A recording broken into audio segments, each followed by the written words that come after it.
তারপরে আমাদের যে সিজারের পূর্বকালীন যে টেস্টগুলো করা হয়, আমার বিপি ঠিক আছে, আমার বিপি বেশি, কিন্তু বিপি চেক করার নিয়ম কানুন ডাক্তারের না, চেক না করে কেন অ্যানেস্থেসিয়া পুশ করলো? আচ্ছা, এটা একটা সমস্যা। হ্যাঁ, অবশ্যই এটা না করে রাতে পুশ করতে, তাই তো? এই অভিযোগগুলোই আপনারা থানা এবং সিভিল সার্জন এই দুই জায়গায় আপনাদেরকে করতে। আমি তো এখানে ডাক্তার হিসেবে আসিনি, আমি আসছি পৌর প্রশাসন হিসেবে। দেখাইছেন আগে পেটে বাচ্চা সহ ডাক্তারকে দেখাইছেন? আচ্ছা, আমাদের এখানে অপারেশন করে ডক্টর হারুনুর রশিদ। প্রতিভিত্তিক না, ভিত্তিতে আমরা হলো মানে প্রতি অপারেশনে ওনাকে আর কি পেমেন্ট দিই। উনি, আমি এখানে জয়েন করছি 1.5 বছর হলো, উনি তারও আগে থেকে মানে এই প্রজেক্ট যেদিন শুরু হয়েছে তখন থেকে উনি এখানে অপারেশন করে। এতদিন ছিল লোকাল গভর্নমেন্টের আন্ডারে, স্থানীয় সরকার পল্লী উন্নয়ন সমবায় মন্ত্রণালয়। তো তারপর স্বাস্থ্য মন্ত্রণালয় বললো যেটা আমরা চালাবো, তখন স্বাস্থ্য মন্ত্রণালয় কার্যক্রম চালাতে চাইতেছিল। তো এটা নিয়ে ঢাকাতে এটা মন্ত্রী মহোদয়দের সঙ্গে স্টাফদের বা বিভিন্ন ঊর্ধ্বতনদের সাথে একটা মানে বিভিন্ন আলোচনা, বিভিন্ন মিটিং হয়েছে। তো তারপরে ওরা মানে স্বাস্থ্য মন্ত্রণালয় বলছে যে আমরা হলো ভাড়া বিল্ডিংগুলো নেব না, আমরা শুধু নিজস্ব বিল্ডিং যেগুলোতে আছে সেগুলো চালাবো। তো যেগুলো এটা আমাদের ভাড়া বিল্ডিং।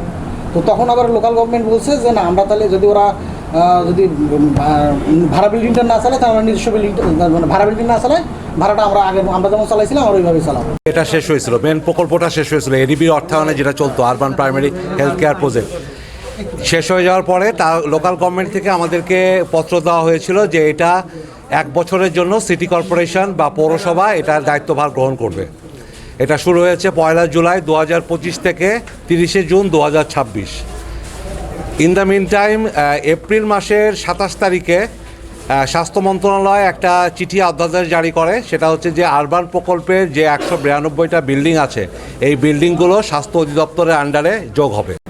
আমাদের পীরগঞ্জ পৌরসভার সাথে যে প্রতিষ্ঠানটি ছিল নগর মাতৃসদন, সেটিতে গত পরশু একটি অনাকাঙ্ক্ষিত ঘটনা ঘটে, যেটির প্রেক্ষিতে আসলে একজন গর্ভবতী নারী তিনি আসলে তিনি এখান থেকে রেফার করার পরে জানা যায় যে মৃত্যুবরণ করেন। এটি খুবই দুঃখজনক ঘটনা।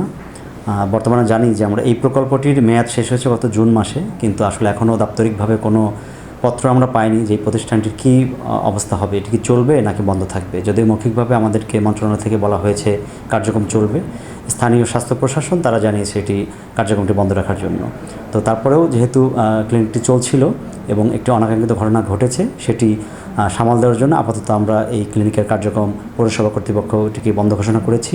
এবং যারা সংক্ষুব্ধ আছে তারা যদি জেলা স্বাস্থ্য বিভাগের কাছে এখানে যে অভিযোগটি তাদের আছে, অবহেলার অভিযোগ, সেটি করে সেখান থেকে তদন্ত সাপেক্ষে এটির যে বিধি মোতাবেক ব্যবস্থা সেটি গ্রহণ করা হবে। পীরগঞ্জের মাতৃসদন নিয়ে যে ঘটনাটা ঘটেছে সেটা আমরা অবগত আছি।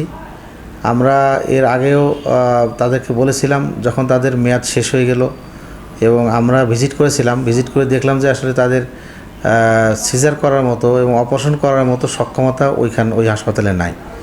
তখন আমরা তাদেরকে বলছিলাম যে আপনারা কোনো অপারেশনে যান না, আমরা মৌখিকভাবে নিষেধ করে আসছি। আমরা এটা কিন্তু স্বাস্থ্য বিভাগে হ্যান্ড ওভার নেওয়ার কথা, আমরা হ্যান্ড ওভার নিতে পারিনি, কারণ এটা পীরগঞ্জের নাম লিস্টে ছিল না।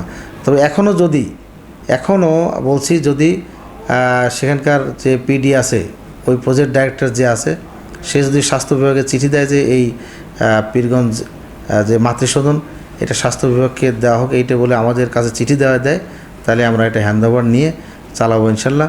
তবে আমি আজকেও বলছি, আগেও বলছি, তারা যেন কোনো এই অপারেশন রিলেটেড কাজে না যায়। তারা আউটডোর চালাতে পারে, তারা কিছু টেস্ট করতে পারে, তারা প্রাথমিক সেবাগুলো দিতে পারবে, কিন্তু অপারেশন করার মতো তাদের সক্ষমতা নাই। তাদেরকে আমরা বারবার নিষেধ করেছি, নিষেধ করা সত্ত্বেও তারা অপারেশন করেছে।